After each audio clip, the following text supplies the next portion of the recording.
you think it hurts? Hurts? I could feel Savathun behind my eyes when she reached into my mind. What do you think these Hive feel when we reach into theirs? I also find the Psyions' methods unsettling, but they can uncover Savathun's plans more efficiently than I ever could. Better to just put them out of their misery. Keitel believes these Hive might hold deeper secrets. Do not make the mistake of thinking these things deserve your sympathy. Even though they have the light. Maybe you were the wrong person to put on this assignment. They may be our enemies, but this feels like a new low for the Vanguard. For Zavala. Watch your mouth. You New Light see Zavala as some toothless diplomat, but you wouldn't believe what he sacrificed to become the man he is. Someone who will make the hard choice, and make sure his people understand why. And I can't wait to hear the speech about all this. You want a speech? Today the Vanguard did what had to be done. Mercy prevailed. Speech over. Say it a little louder. I don't think this guy could hear you. This doesn't look like mercy to me. Then you're not looking hard enough.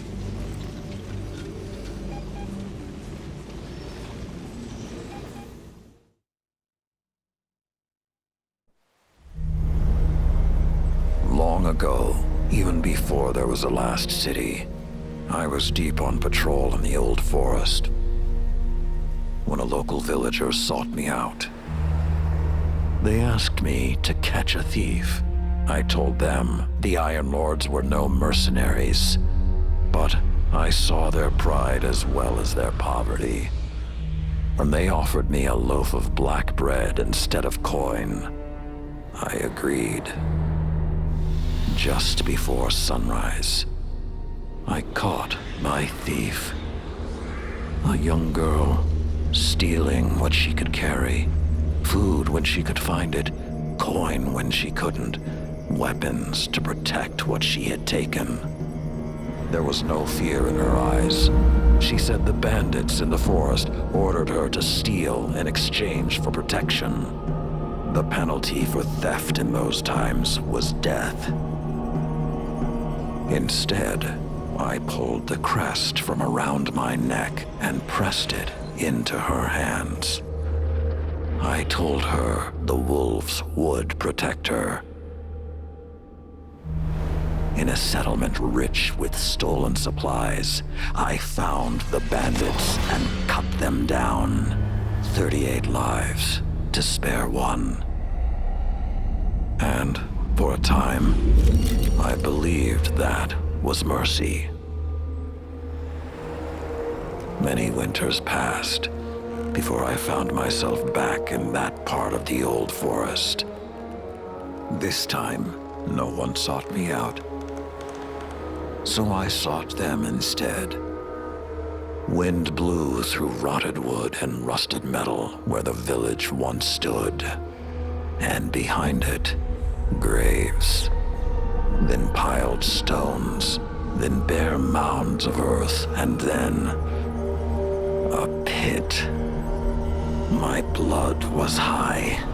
I tore through the forest, hunting for those responsible. Finally, in a settlement rich with stolen supplies, I found her. A lightless woman with my crest around her neck. There was no fear in her eyes. She spoke plainly. When the villagers could no longer tithe, her wolves no longer protected them. She bled them dry, and when they had no more to give, she sent in her men, unleashed her wolves. Mercy to an enemy cannot come at the cost of mercy for their victims. The right path isn't always easy to find. But once you do, the only question is whether you're strong enough to walk it.